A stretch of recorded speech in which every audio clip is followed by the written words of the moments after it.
All right, we're still testing here, so we're gonna get as much as we can.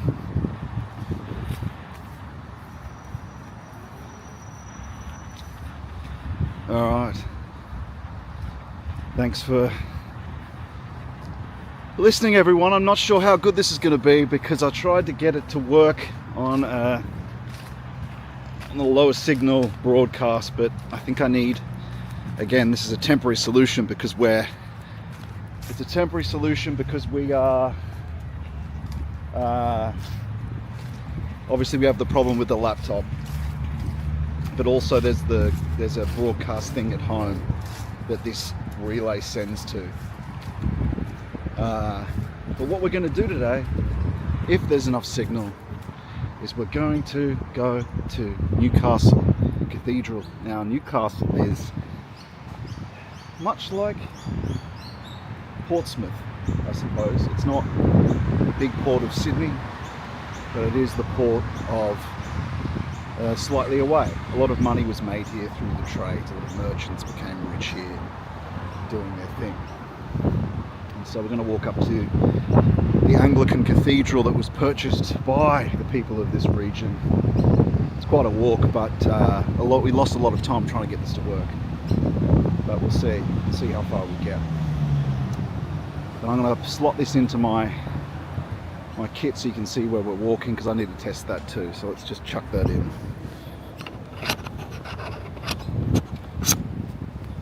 It works. Okay, off we go. Let's have a look at the old phone, see how that looks.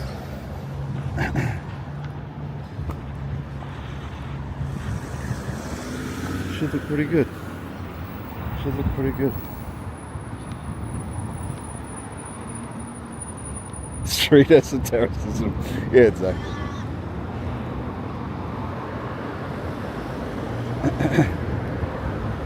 Let me just check my old phone. Sorry. Usually I'll be talking the whole time. I just want to make sure it's working.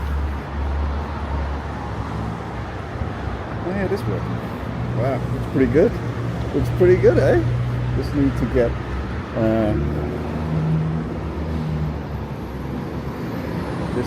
it all working in a relative way. And all be well.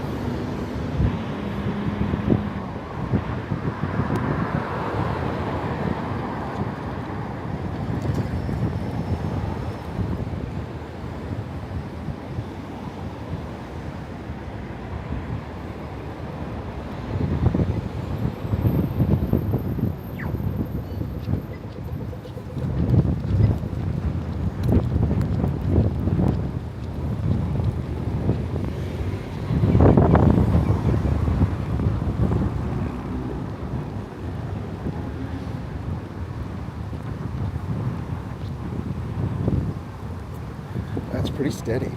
Gotta love that.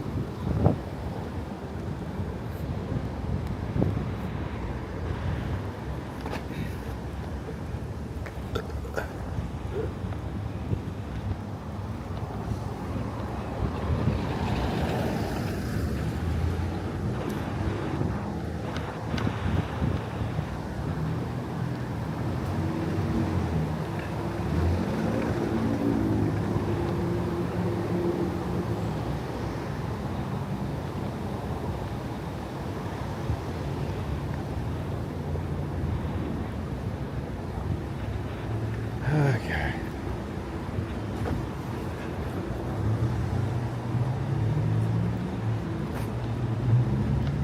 And so we're in more of the urban area at the moment of Newcastle. And as we go further down towards the coast, it gets a bit more into the period buildings, where you see that the wealth of the Australian merchant class was brought to bear. But there is a thing I've seen recently, people talking about the word magic. I've always felt that magic is quite an unfortunate word, and actually a better way to put it, here's a way of thinking about it. Father Seraphim Rose said that there are two types of miracles, two types of miraculous. One is God, but you can also have the miracles of the devil. And so what is a miracle? Let's classify a miracle as something God does, an ingression into the temporal system, a creation ex nihilo, let's say, but in a non-participatory way, meaning there's no participation. And most of the time he doesn't do this without people praying for it, right? And so there's been controversy over the word magic, but it's important just to understand that people like Father Seraphim Rose classify the case that there is the miraculous, of course. And so what is it then?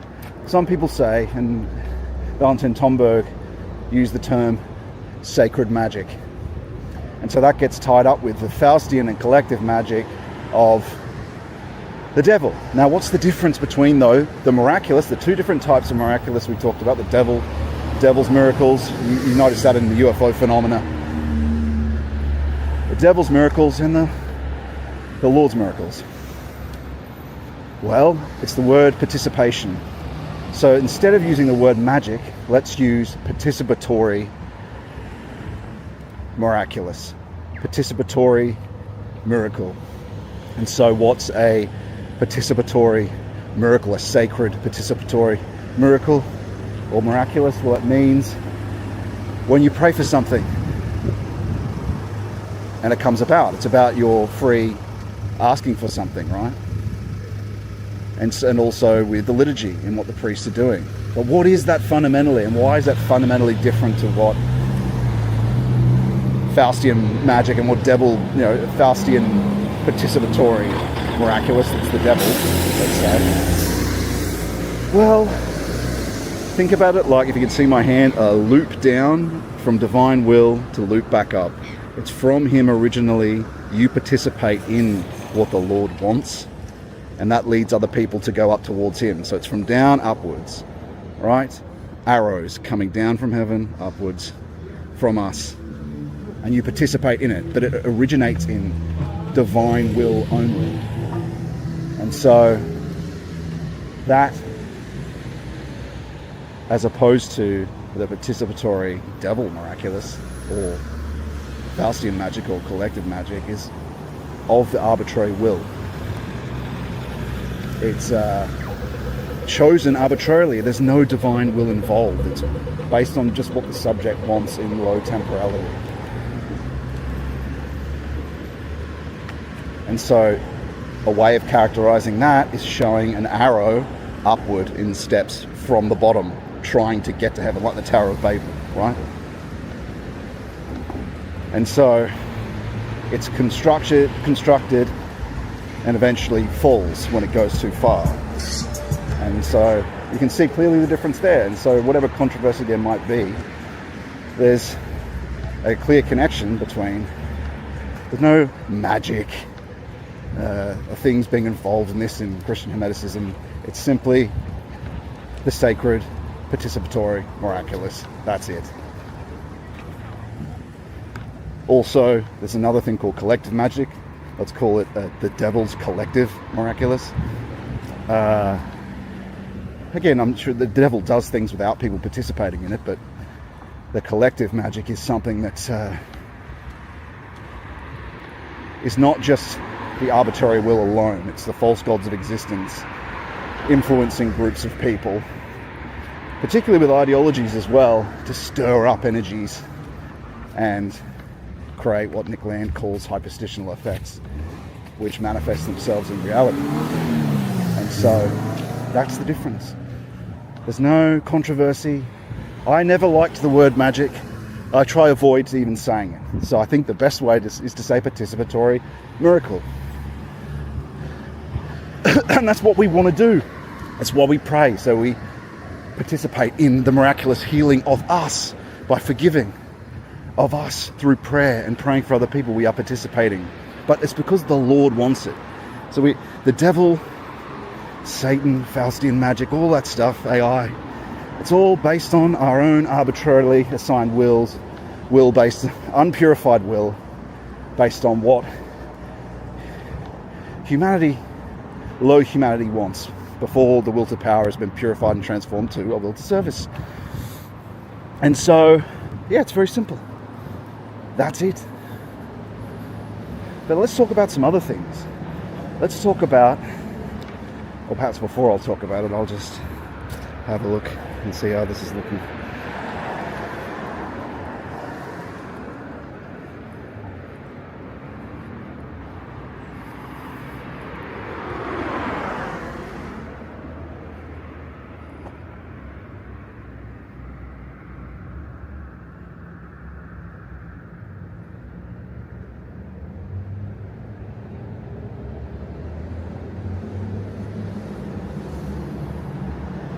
Broken participation, ideological possession. Yeah.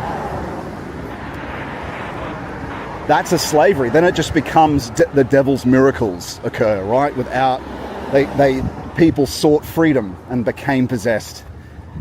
They were offered, of course, the snake offers, keeps his promise, his low promises too. He offers immortality. He offers it, and the truth is your freedom is sort of, you're free to be what we tell you. You're free to do what we tell you. So it's a false freedom, because it's like liberalism. It's a false promise. Oh, you're free to do what you want, but you'll be completely provoked by advertising and the disgusting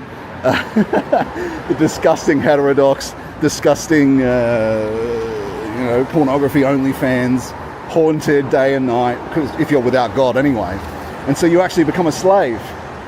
It's a strange, a roundabout totalitarianism. Like all ideologies, all the three theories of modernism are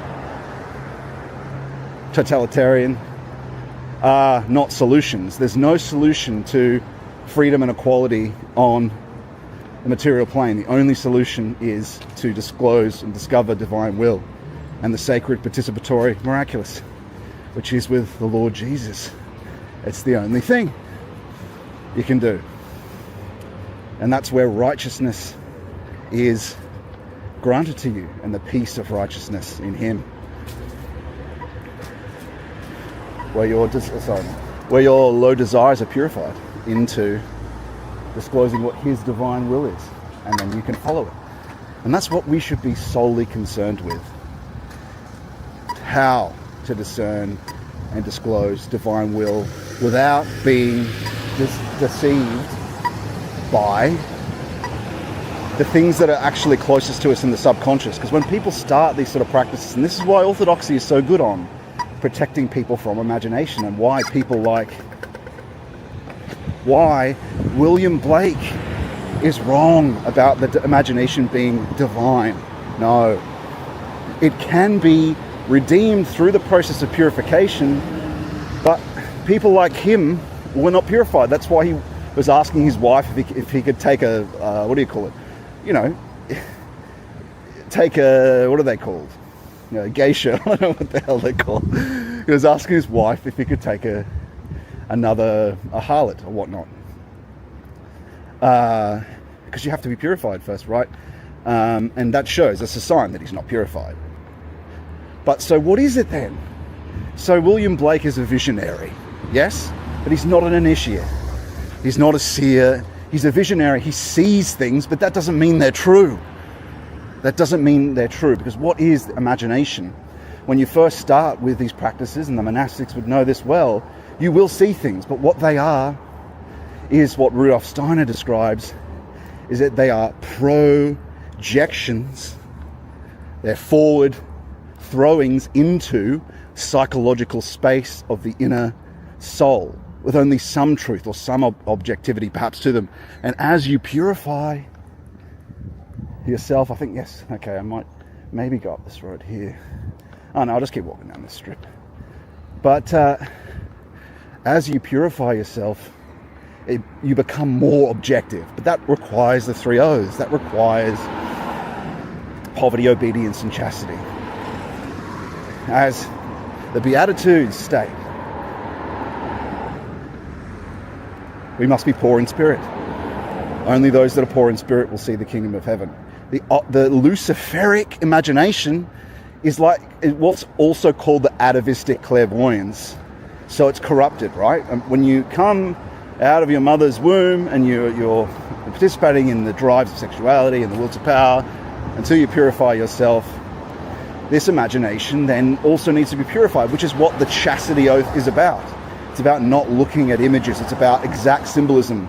Goethe talks about that. I can't remember what the German word for it is.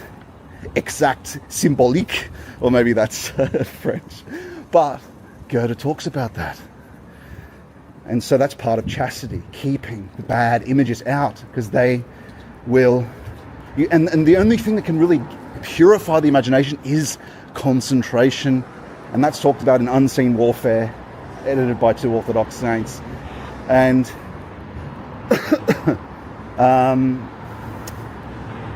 but also with the Lord washes your feet at the same time. You're never doing the practices alone.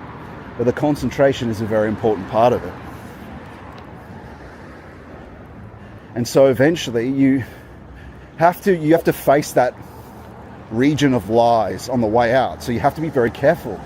And even always you should be discerning, but you haven't learned discernment yet until you start experiencing authentic inspiration and authentic... obviously there's an epistemic principle we've talked about before, but until you start experiencing inspiration and intuition, because then you can tell the difference between what's authentic when you've seen the subtlety, when you've seen the cool quicksilver of the Lord's peace with joy, not joy on its own, or not raw power of the unconscious and the numinous on its own, which can easily fool you. Because the rule, I think like I talked about last time, the rule that the deceiving joy plays on us is that the more intense an experience, the more true it apparently is. And that's there could be nothing further from the truth. The Lord works very subtly. And so when I see people talking about imagination, saying, oh, it's divine, right? It's also the greatest, it's firstly, it can be as a product of that, eventually once you've purified yourself, but it's always secondary anyway. And that's the reason why the Orthodoxy doesn't accept any revelation that comes out of it, which makes sense. That being said, there's stories of Seraphim Rose. Actually, here's Town Hall in Newcastle. This would all have been paid for with money from the merchant class of the shipping. It's quite amazing what anyway, Seraphim Rose did say about that.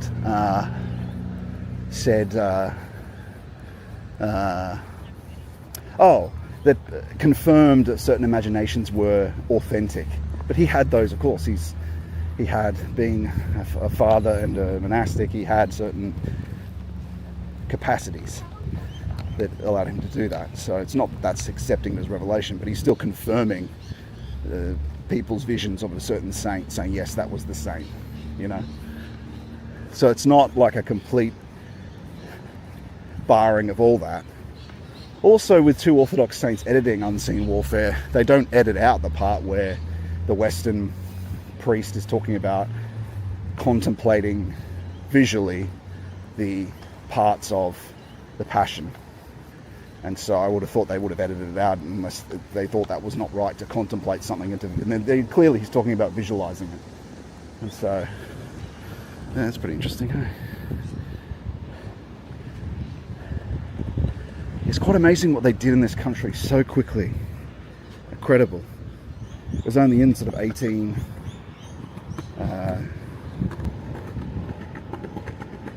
this seems to be working.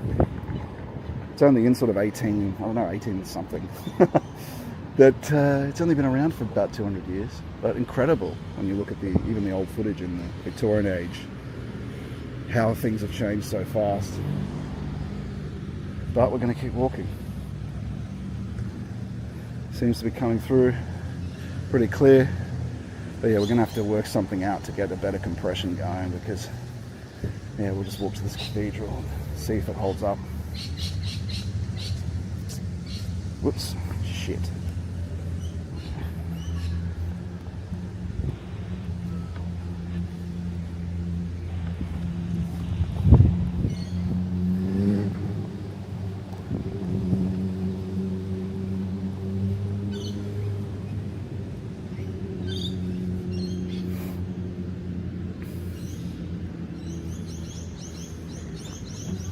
Oh, that's still working. Good. Sorry, everyone. I'm just still working out all the kinks with this. So we get chat back. There we are. All right. Keep walking. See if we can get to the cathedral.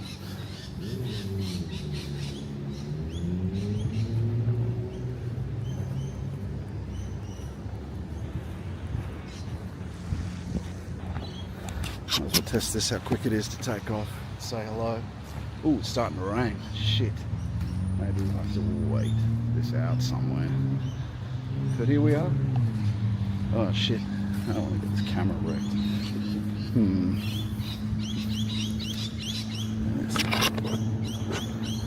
Hasn't worked out exactly as planned today. Nevertheless, we'll see if we can persevere. Hide ourselves under a tree for a bit. Alright.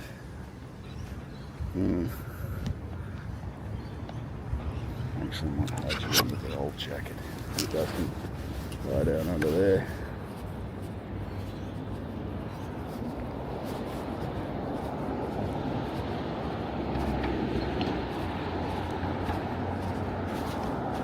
Still see? Huh?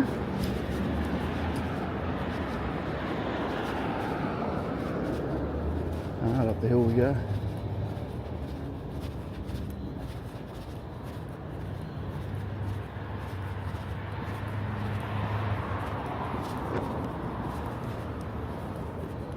I don't know if this lapel mic has still got battery in it, probably not. But what were we saying? We were saying spiritual deception.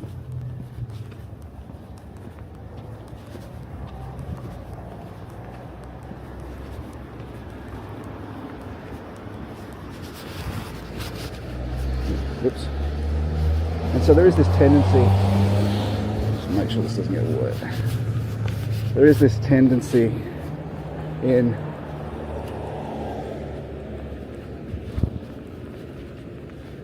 that we see a sort of revolutionary tendency that continues in some people that convert to orthodoxy. Anyway, I think I might be quiet for a while because this rain is making it hard to do this shit anyway.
still raining.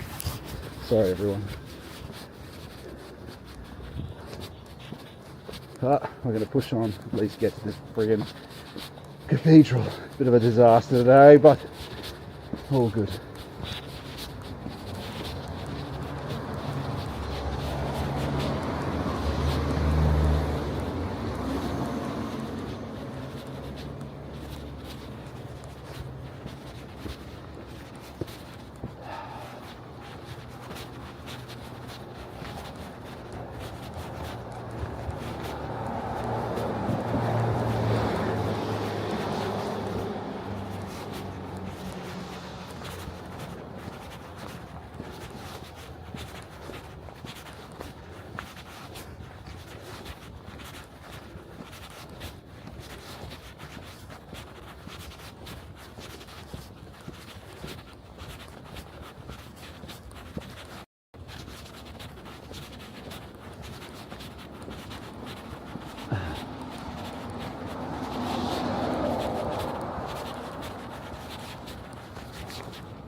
Where's this church? Should be up somewhere. This way. This way the pigeon flies.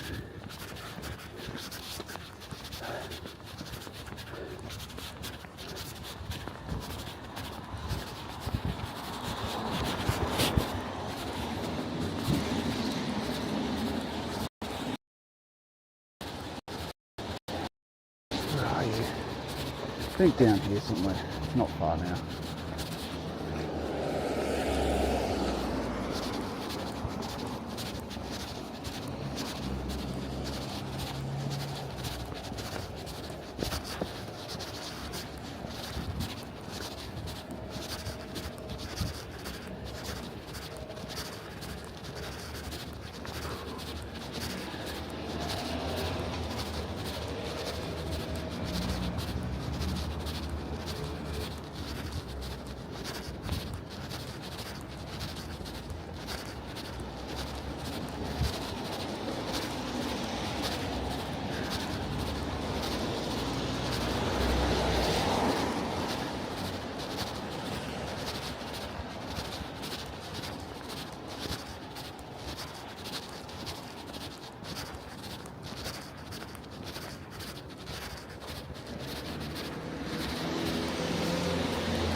There it is.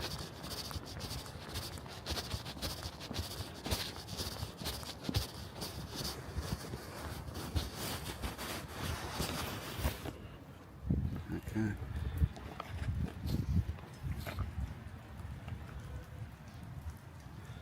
There it is.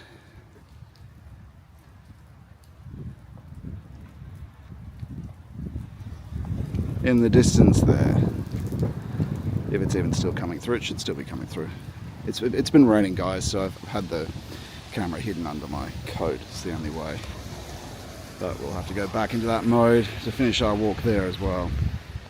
So under you go again, old son.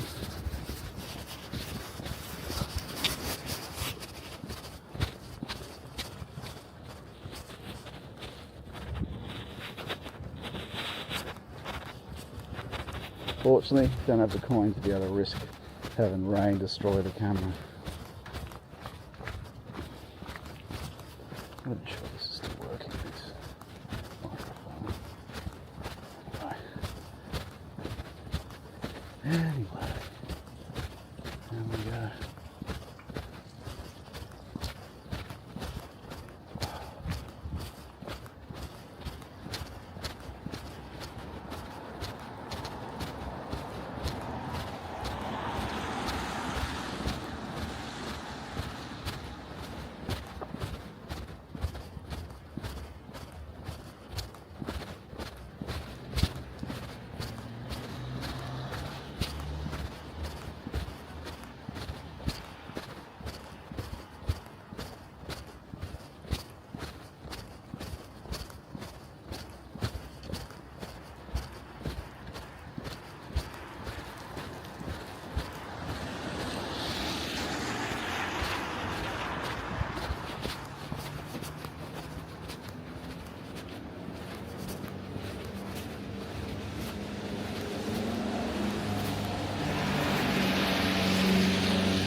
Here we are, Newcastle Cathedral.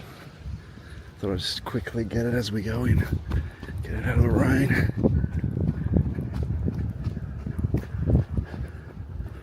Now there's some interesting points here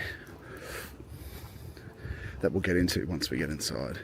If there's no service going on, there might be a service going on. Here's this.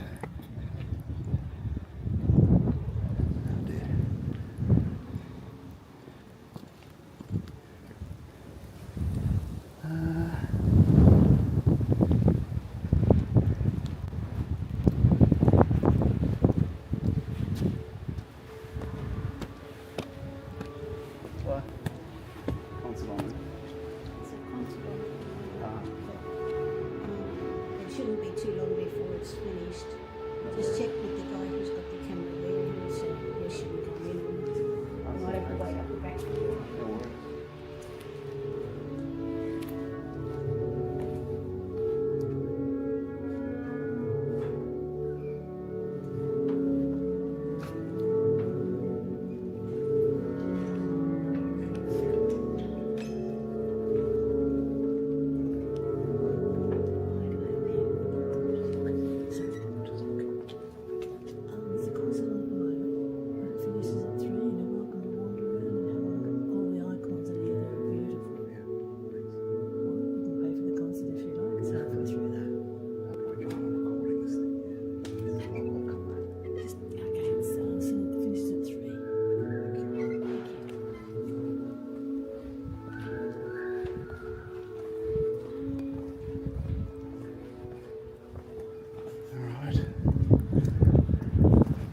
Probably should have checked to see if there was a concert going on when we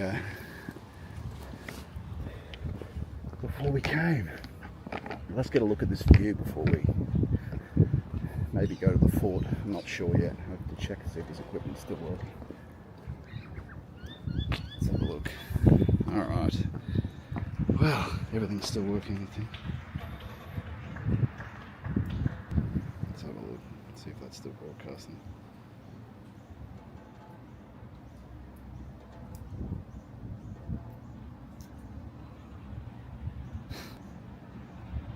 Yeah, it seems to be like it was still coming through.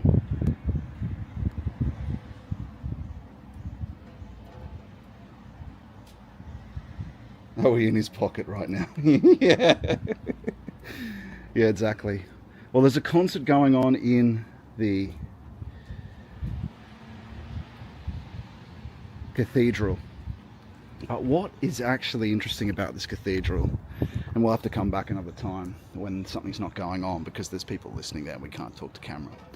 But what they've got is, and you see this in a lot of Church of England cathedrals, what they've got is, instead of, yes, they do have some icons of Jesus, but what they've got is, which is typical of Anglicanism, is they have a lot of military stuff, too much military stuff. Even the Russian military cathedrals, the armed forces, doesn't have as much military. All the pillows they've got where you kneel on the pillow, it's all sort of worship of World War II, and there's sort of a connection with the World War II narrative. Bit of a cloudburst there. A connection with the World War II narrative, right? And that's very different from when you go to Orthodox churches. It hasn't been, it's almost a humanization of something that is supposed to be divine. And that's not to say that the Lord's not still with the people, the Anglicans, but you can see what's happening to corrupt the process. And in that concert, there's no one in there. There's only about, like 10 people in there, or maybe 20 people in there, which is unfortunate. But it really, I wanted to show you guys all the different pillows and everything. It's all a mausoleum. The unfortunate part about it is it's a mausoleum rather than, it seems like, the living tradition of Christ, which is to, of course, honour the father and mother, which is the remembrance of remembrance is a presencing of the divine beings. It's not a mausoleum. But when it becomes human is when it can become a mausoleum. And that seems to be what happens with Anglicanism a lot. Again, I still think the Lord is with the people that authentically look to the ground. I've got some people that are deeply involved in the practices that are Anglo-Catholic, and you know, they've experienced the Lord is still in the ceremonies for them, and when they do their prayers when they're at the ceremonies too. So I don't want to insult Anglicans, but there's definitely a problem, and you can see that from also the attendance. And it began with the state worship, the state Shinto that the Anglican Church became. Some might say that it was a Chad move to have me own church, you know, call me an heretic, my church now, you know, which is Henry VIII. In doing that, and it should never have happened, of course. It's unfortunate. But you can see then what happens when you make your church a temporal force. It becomes at the whims of the spirit of the times. And you can see that to a degree in the last papacy as well. It becomes the spirit of the whims of the times and becomes the current thing. And so if you went out to this, I wanted to show you guys as well, if you went out to this, the front of this cathedral, you see the sign they've usually got outside of the church. And that sign usually has the current thing on it. You know, environmentalism, Ukraine, whatever it might be. And out the front of Anglican churches, it's a big problem. And so what are we after then? We're after the spirit of the depths, the true Christ, the living Christ, that the true tradition is a remembrance of, which presences him. And what Orthodoxy does and what traditional Catholicism does. Those liturgies are divine. They are participatory, miraculous, as we talked about earlier. And so what all these churches really need is that. But there's no way of really reforming them unless the king was to do something, and I don't think he ever will, which is unfortunate. But what also needs to occur, as we've talked about before, is not only remembrance, but honouring the Father, which is providence, for the continued living Christ to ingress, for the deepening of that tradition from the future, the development of it. Not any type of progression of the spirit of the times, but a flowering of it from the future. So you also can't stop the flowering, or you shouldn't stop the flowering of it, because that's what people are continuously, or must be continuously concerning themselves with, is this disclosing of divine will. So he can show us what to do, whether it be sacred art, which is also another analogy to the spiritual deception we talked about before. Sacred art. What is sacred art? It's another type of creation. It's icons there. When they're made in collaboration with divine will, like we were talking about with the participatory miraculous, when sacred art is done, it aligns itself with divine forms. And so there's an analogy between that and sacred magic. I don't like the magic word, but what it means is the participatory miraculous. Sacred art. Now, what's profane art? Profane art is when all you seek is vital alarm. When all you seek is joy before truth. It's the beautiful removed from the good. It's the life removed from the way.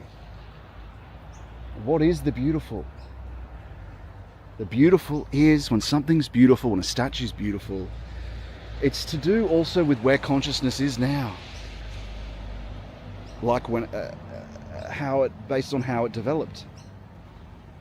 The beautiful is the good that makes itself loved. And what does that mean? It's at a distance. It's an object. It's away from. When you go further back in time, what is objective becomes closer and closer and closer. and we've separated from it as we've developed. And so that's what beauty is. It's at a distance and draws you towards the good. But what has happened in what happened in art is you had the sort of beatnik, bearded person and the artist who was only looking for what intoxicated him and whatever could, which can be compared to what Nietzsche talks about when he's talking about art being the lie, being the truth, the lie from the ground of chaos. Really, it's what's powerful is what's true. But art is supposed to reflect the grand style is supposed to reflect the primordial chaos, lawfulness with the primordial uprising from the ground as he saw it,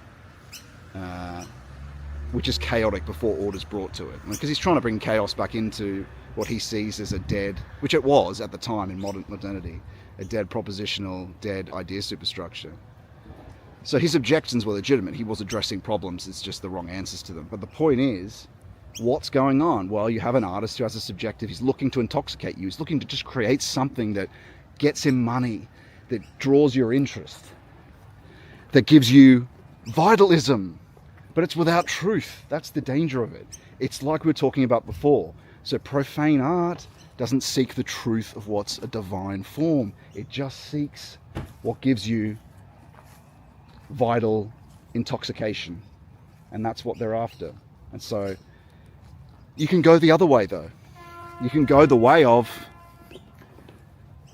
the Puritan, where it's the good removed from the beautiful.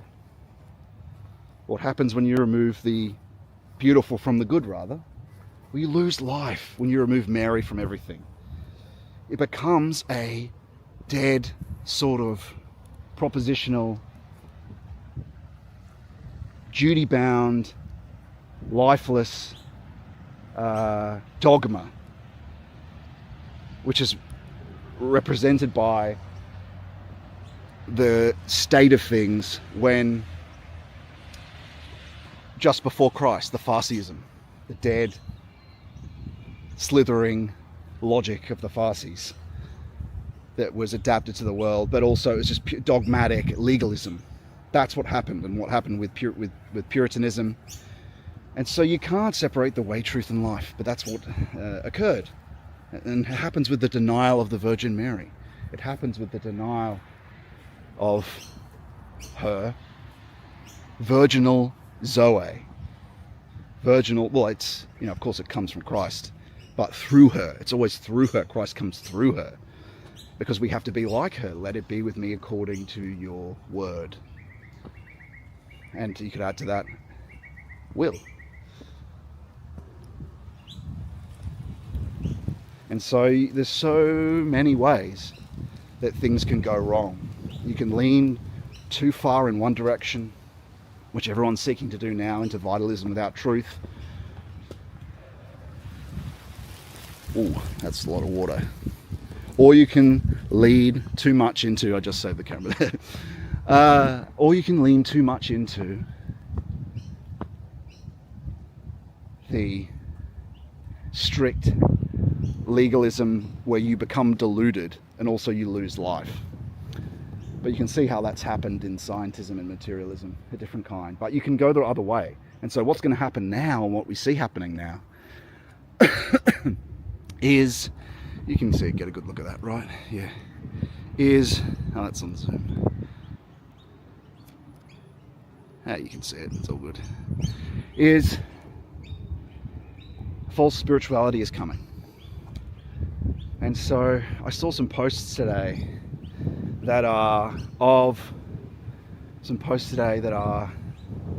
showing people that were lonely and talking to AI. And I saw a post today of them almost being possessed by it, and so I can see in this what probably will happen. The Antichrist will be a sort of prophetic talking from the AI, or at least partly it'll be this. It'll be that plus a DMT, using a technique, a technical drug to burst the doors open for a sort of subjective, unobjective spiritual experience. And you see these people always trying to look back in time, saying, oh, look, of course the tabernacle had some LSD in it. And you're like, no, dude. These faculties we used to have, you don't need drugs for it. Saying that the Pythias use drugs or whatnot, no. That'll be that, and also the infiltration of Luciferian Eastern practices, which are sort of were suitable for their time before Christ had came, but they are tainted with a desire to have peace without conscience, a desire to, even if there is a sobriety, it's still not seeking to save. It's not a curative. It thinks that the world's broken and it should be left, that there is no cure. Same with Buddhism, as we've talked about many times before. But here we are, at the top of the hill. We made it. So I wonder, we might walk down to the fort now. Might as well just keep this going. We'll see how it's going, if it's totally breaking up in reception or not. No, I'm not Anglican. I'm Orthodox. But I also am, I talk about Christian Hermeticism, so I'm an esotericist as well. But anyway, my parish is Russian Orthodox. So, yeah. Let me just see if this is still working.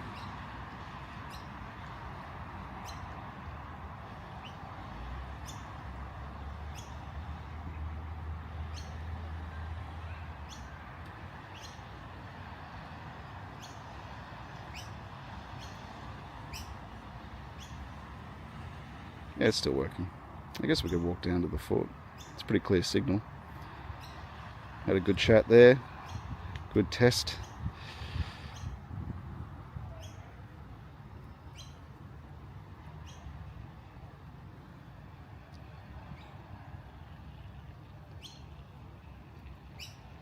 Yeah, well, many people will probably see me as a heretic anyway for talking about the stuff that I talk about.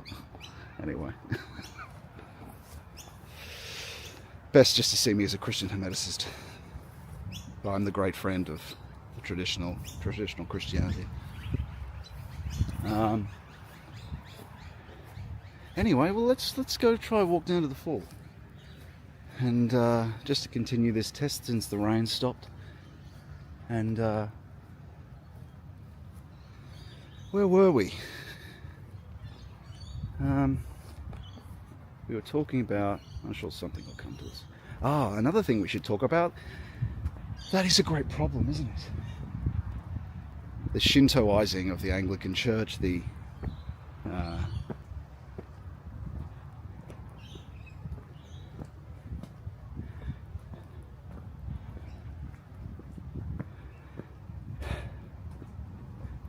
see that too in Russian Orthodoxy. I think there's probably something good about the Russian Orthodoxy outside of Russia.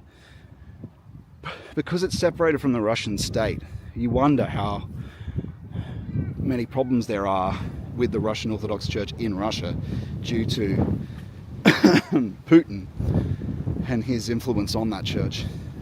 Yes, he's brought it into the state, he's built the cathedrals, but some of the militarizing of the stuff is not so good. And when Tucker Carlson talked to him, it did seem like he didn't seem that spiritual when Tucker was saying there's some spiritual phenomena. He's very modernist, very rational, rather than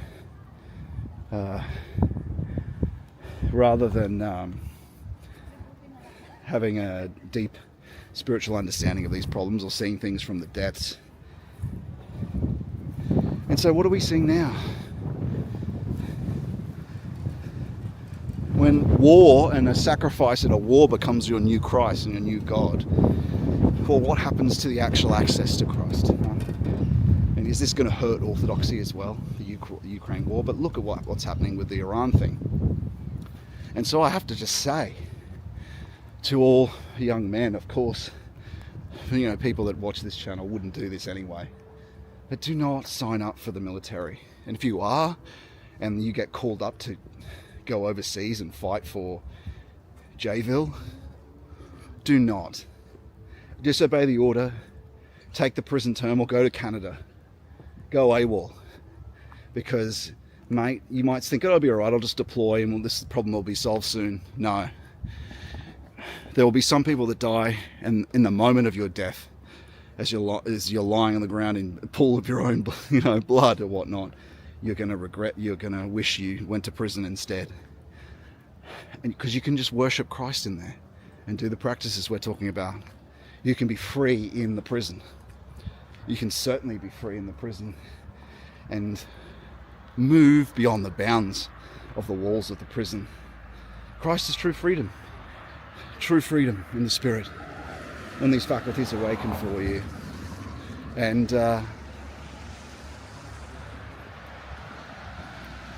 that's the point, is that the only freedom, you might look at the place that you're in and think, oh, this sucks, this country sucks, this neighborhood sucks. But when you start to look to the essence of things, the place that you're in starts to come alive. It starts to become, the glisten of the Lord becomes to be revealed. And this is sort of like the De Parvis and Bonaventura. The glisten of the Lord starts to become revealed under everything. The beauty that's under everything in the dead modernity comes alive. And so it could be the shittest thing or place you think in modern hell, with modern buildings. But there's always a sunset, there's always a sunrise. And he'll lead you to those things. But just in the most mundane things, there's true beauty. Of course, because you begin to be transformed for the essence of towards you become more essential. Become more essential is the goal as a being. Become not existential, become essential. That's what we must be. And you have to withdraw to do that from the spirit of the times. From even watching this channel and stream. Disconnect it now. Go to pray, disconnect it. Get off the internet. I'm looking at a bit of background there. You can see the cathedral. Hopefully the signal's still okay. Pray. Go to bed, friends. Pray. Church tomorrow, as the meme says. But yeah, withdraw to see the essence of things, or to get towards the essence of things. We're going to the fort now, by the way. Might as well complete the journey. Once we got going, the signal actually looks good. But we really need to sort this issue out because it looks terrible inside that building we were in. But it's good now. And so, the essence of things, even in a place you think is a shithole. I see videos sometimes, there's this video of an English guy going, I live in a shithole! I live in a fucking shithole! This country's a shithole! Well, you feel like you're in prison. Some people watching might even, I don't know, think about Japan. You look at these salarymen of Japan who are worked 11 hours a day. They don't have unions, terrible working conditions. But even in that Tokyo hellhole, if you find Christ, and some of them are over there, good place to evangelize to the truth. Even they, in that shit position, it can be awakened. There is a beautiful life underneath when you awaken to Him. Because I remember exactly how this used to feel. You're in prison. You've got a judgment. Everything is prejudged. Your prejudice has disclosed everything around you as dead. And so you walk around in a world that's already predisclosed as dead with no value. And the whole underneath of that world is transformed in this process. So, and what is that really? It's a transformation of the soul, the feeling soul, the willing soul, and the thinking soul. Christ enters those three parts of us, enters our feeling. And what is that? The transvaluation of all value away from the will to power. So Nietzsche was saying, transvaluated to the will to power. That already happened in modernity. It's already happened. The true transformation is for Christ to come within. And what is it for Him to totally enter the will? It's for, let it be with me according to your word and will. What does that mean, though? He enters the consciousness soul, you could call it. He enters the limbs and enters facticity and enters the way things look for you. Christ enters. for anyone, that's where equality is. That's where freedom is. And you can even do that in prison or in Mexico if you go on the run away from the military trying to deploy you in Israel. Get out! Get out! Come on! Right, it's starting to rain again. Alright guys, you're going to have to go under the jacket as we go towards the fort. Hopefully the rain stops. Okay.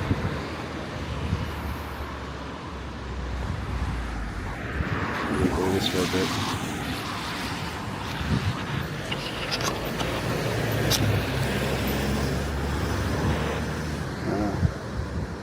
The rain is definitely coming.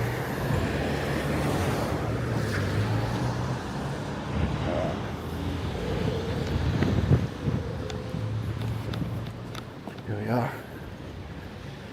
Get a look around, guys. You have to look at my face the whole time. Alright, we're coming on towards the coast now.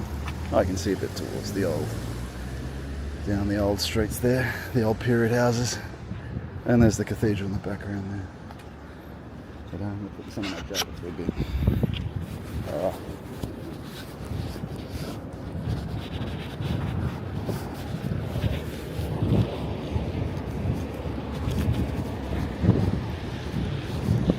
I'll take you under me wing.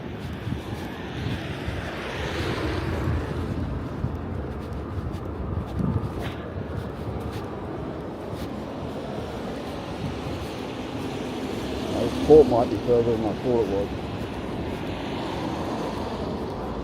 I think it's up here somewhere. Not far. Not far. Stay with me, friends.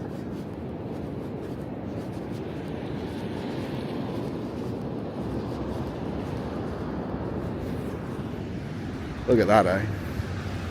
Have to get a look at that.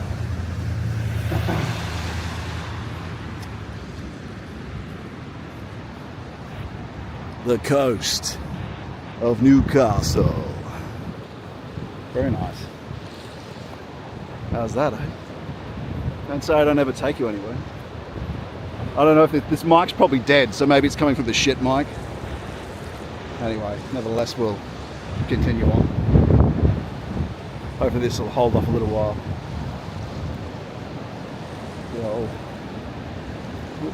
Under you go again.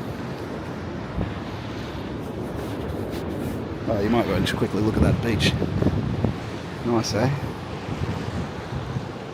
Under you go.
This place looks kind of nice. Maybe we'll come back here for something to eat. It's got coastal views. Yeah. Nice. Maybe we'll go there.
gimbal back. All right. Pretty good, right? Ah, it's starting to rain again. We're almost there. Almost there. Just going to check my phone while we... Actually, I might also check if this mic's still working. Probably not. 1, 2.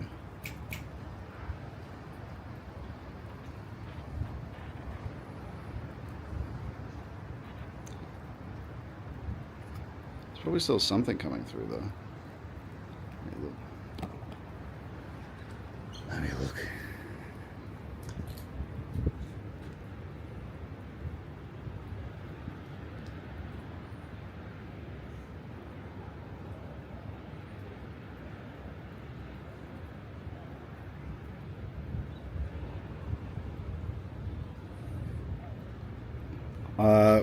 Where are we adventured to? Assuming you can hear me, we're going to Newcastle Fort. You can just Google it on Google. Google it on Google. Yeah, no shit. Google it on Google. Newcastle Fort. But I'm just trying to keep the camera dry. We're still testing, getting all the kinks out of the process. And I'm not even sure you can hear me because the mic ran out. We should have charged it better. We've learned some lessons today, friends, unknown friends.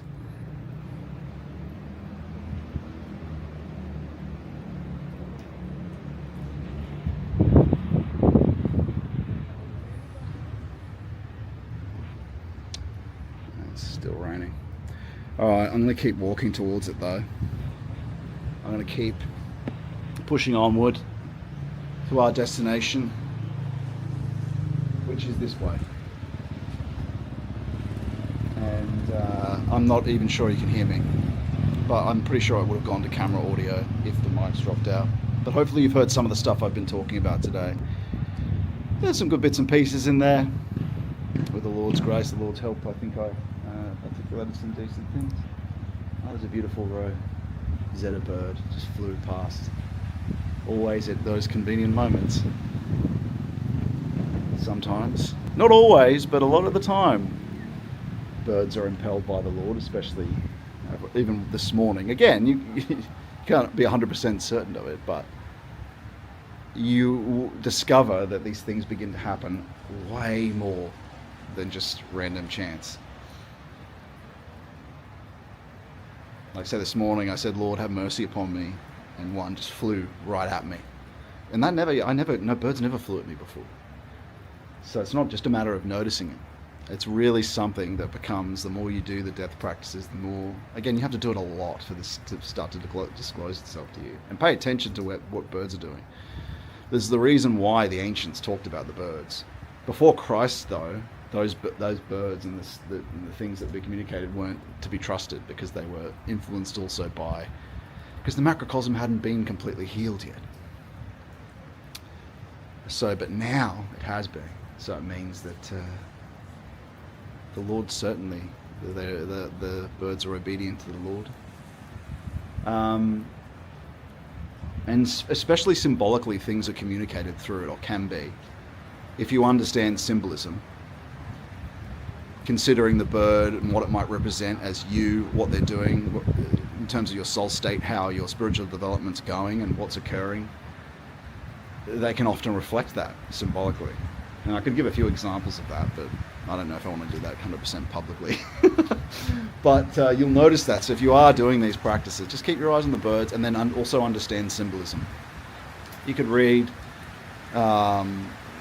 Matthew Pajot and Guénon are good descriptors of biblical symbolism and sacred symbolism. So Guénon's book, Symbols of Sacred Science, and Matthew Pajot's book are good starters on what the primordial symbolism mean. But mostly Guénon's, but Matthew's is also good. There are things that Guénon misses that Matthew understands. And you know who complimented Guénon? Father Seraphim Rose. Look it up. He said he's very thankful to Guénon for his dedication to truth and seeking the truth. And that is what we must do with all spiritual experience. It must be the seeking of truth for joy. any revelation or any image that comes out of joy first is not to be trusted. It's the seeking of truth, then inspiration, then joy. But mainly the objective of truth. If it's the objective of he who is truth, then these things can be trusted. But if you're just seeking relief and joy, then you'll get that, like I've talked about before, but it'll be from the Luciferic sphere. But anyway, we're going to put you back under the jacket, old friends, old sons, unknown friends, and we're going to keep walking through the rain.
Pissing down.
Alright, the Lord's giving us a brief moment of reprieve, I think, to get up to this fort. So let's go. I want to give you a look at it on its approach in the mount on my chest. Good to keep testing this out as well. Alright, there we go. Fort Scratchley it's called. It's got a good view though. Might as well get this before the rain comes in. Let's have a look what it looks like as well. Alright. Nice. We're right on the western coast now. Sorry, the eastern coast. But also you can see, oh look, the sun is starting to get lower out there. And the steel works to the north of our position. 2 Japanese subs attacked this position in World War II. Took 2 pop shots at the steel mill over that way, this way. Failed to hit anything. And that was pretty much all the action that Australia saw in World War II. Yeah. Here we are. It's worth it. The view's worth it. Pretty space. I don't know if you can see that. It's always nice when the clouds are backlit. But here we are. It's free. You don't have to pay for it, so let's get in there. It'd be nice to own a fort. The right wing in our country needs a castle. There's actually a group of guys working on acquiring a castle. Here's the barracks in various places. Working on acquiring a castle to restore it. Really, that's something that needs to happen because the National Trust is only going to last so long, right? Because as you increase immigration, you're going to end up with people that don't really care about poor old Fort Scratchley, and then you stop getting money paid for it and falls into ruin to build some modern monstrosity on the coast. But yeah, there's some guys. Nathan Hood. What a great name for an Englishman, Nathan Hood. That guy needs a much bigger following. And so I probably shouldn't talk about that because I don't think he's... Oh no, has he announced plans of doing that yet? I don't know. Sorry, Nathan. If you haven't announced it yet. Here we are. So come to the top of the fort. Oh, there's a little bunker. It's a capital photo of Victorian age when this fort was commandeered by, when they imprisoned the Germans, the Jerrys. Capital. Here we are, top of the fort. It's probably going to sound terrible. It's definitely worth checking out and definitely worth coming here. Look at that, eh? It's got a great coastal position. The view of the entire bay. All around. Pretty incredible. It looks much better live too. Look at this. Bang. Look how beautiful. I'll let me zoom in on this so you can see. Look how beautiful that is.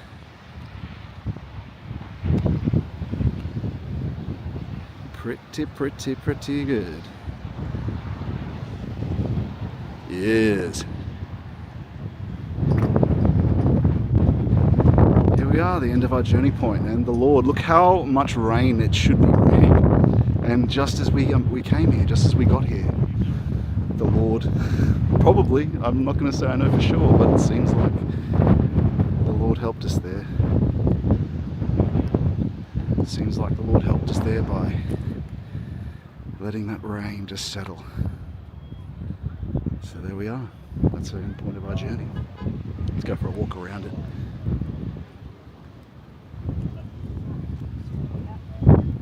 Again, if you want to know where we are, this is a place off north of Sydney called Newcastle. And they gained a lot of money and wealth that could build that cathedral from the merchant trades and shipping. And the shipping still goes on now. You can see out there the larger, and there's a steel mill to the north of the place. But just here is where the Japanese boat just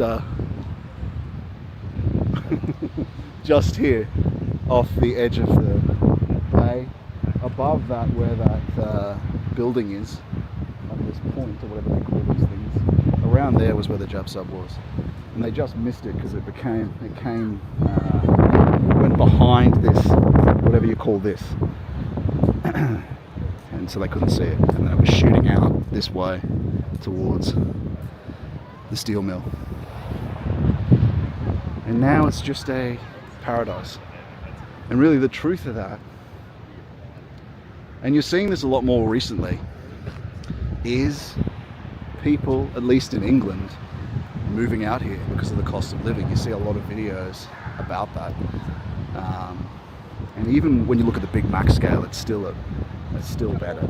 Yes, bread's more expensive, but fuel, the amount you pay for fuel in the UK is terrible. I'm sorry about the audio here, by the way, but the amount you pay for fuel and a lot of other things makes it definitely, maybe the entire Anglosphere needs to come, or I should say the entire Angloid need to move here and make their last stand or resistance here. Because there's mining, there's resources, there's more business opportunity here, I'd say. I think there's still a lot of business opportunity in the United States, but there's probably more business opportunity here through things like mining than there is in Europe. Here we are. Not sure how long we'll be going for, but I'm just going to check now. Thanks for watching this second test, which was sort of successful-ish. Successful-ish. Good view. I'm glad you can see it. Maybe I should show more of it because it looks like it's out of focus. Sounds good. I know Jonathan Pajot is Orthodox, but is his brother also Orthodox? No. Matthew is Catholic, I think. He's actually quite esoteric. He did a lot of gematria. In fact, he sees the Bible as gematria. In terms of, he can't help it. He just sees, because he did it a lot. He doesn't think that divination. He thinks that can be dangerous, as he talked about in the dialogue. But he can't help but just see it in the Bible now. But anyway, he talks about that in our dialogue. Any M words, any you can see in the chat there. Are there any what would you call them? That Middle Eastern area. Are there any of them in the area? No, there aren't here. Well, actually, if you go towards Newcastle City, yeah, I suppose there are. Not that so much that, but there are. The vast majority of the population is Anglo-Celtic in Newcastle. The prices of the problem with this country is the prices of housing is terrible, awful. Yeah. Like anywhere though, if you're going to live in the cities, this would be a perfectly good place to live. But if you're going to live in Sydney or any of the capitals, man, they're overrun just like everywhere in the Anglosphere. But yeah, I'll get myself out of the picture so you can actually see it, not out of focus. But it's pretty, isn't it?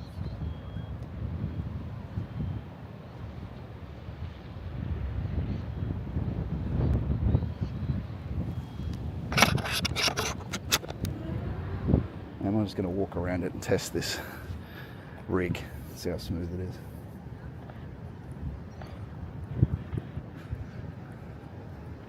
is. Sorry about the wind that's coming.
that's where we were, at the cathedral.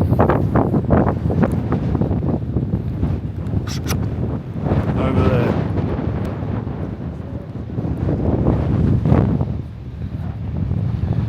Alright guys, this probably sounds absolutely rubbish here, but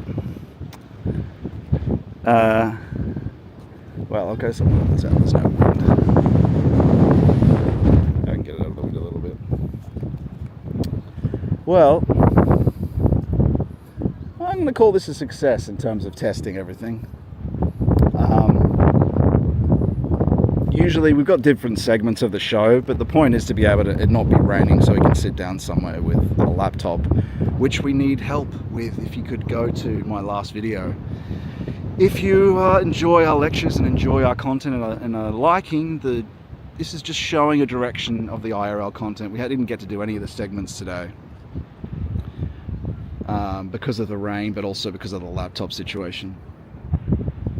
But we will be sitting down on a location and doing the different segments that we've talked about in that video. So check it out, and if you can help me with the laptop, it'd be very much appreciated with some donations, my friends. But I think I'm gonna look at how long it's been going for, and I might bid you adieu, because it might start raining again at any moment, and we're not really able to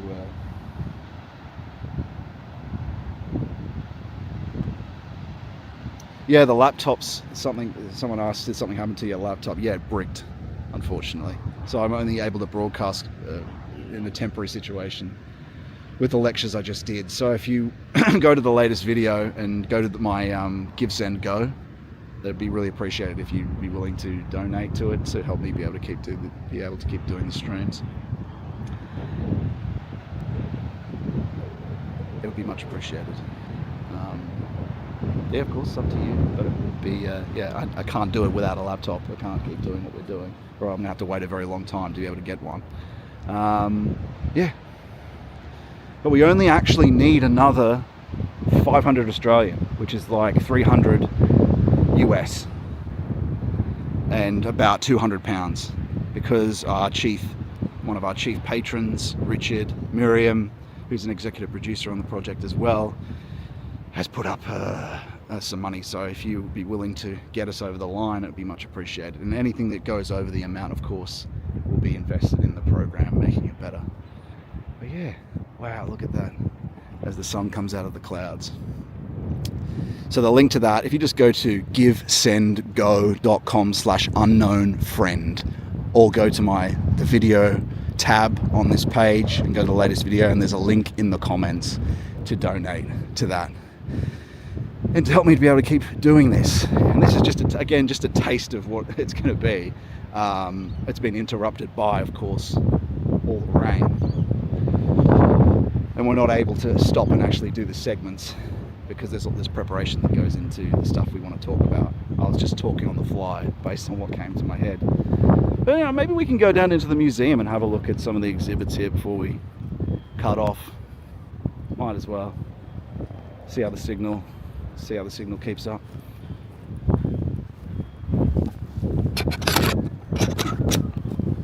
we are.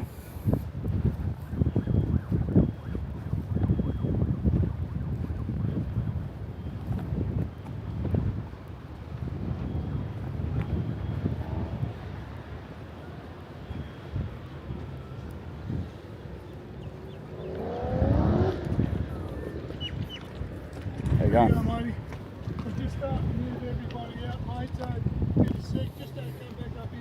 No worries. I'm finished anyway. Cheers.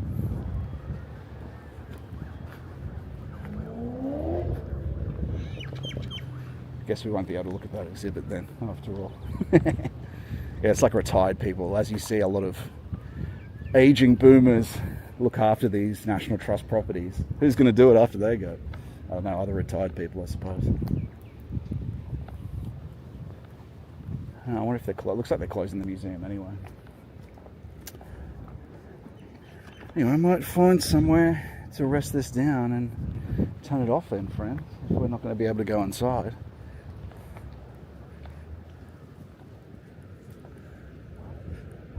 And there's the underground part of the fort there, you can see.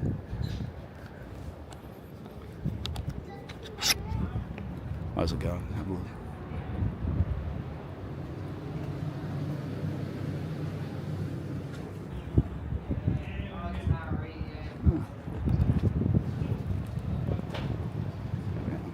Oh, it's closed. It's closing.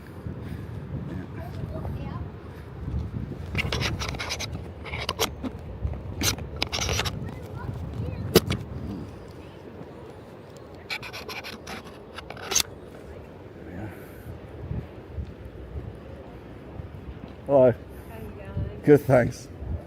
Cold enough for you? Yeah, lucky the rain just kept off for a moment, so I got to see it. Oh, geez, I came out of the tunnels and it melted down. Oh, you survived. Oh, Live yeah, another I day. didn't melt. See it. See you later. All right. Well, here we are, friends. It's been a good day. Thanks for helping us test it and keeping us company. I'll just check the chats and then I'm going to switch this all off. But the key theme is the Lord is everywhere, of what we were talking about. The Lord is everywhere, even when you are in the stale, supposed dead existence. He can bring anything to life, no matter where you live, how bad you think it is. He can resurrect you and will resurrect you. He keeps his promises if you just put the time of prayer in, time to withdraw, to do the practices I talk about. Concentration without effort in prayer. Start with 5 minutes, move up to half an hour, and eventually to an hour, as the Lord said. Can you not watch with me for an hour? But that it all leads to it. It all unfolds from that basic withdrawal. But it's been a pleasure, friends. It's a pleasure to be able to do this type of content, and it's a great pleasure to be able to, a great joy to be able to help people with the practices, and people in the community are being helped by this now, and are seeing the progress that I talk about and seeing that now. They are, all the stuff I talk about, they're starting to experience in the fellowship. So please also join the fellowship, the Greenwood Fellowship, and join the Discord there. And participate. The more people that are part of it, the better it'll be as well. And you can participate in group discussions. God bless you, and I'll see you soon.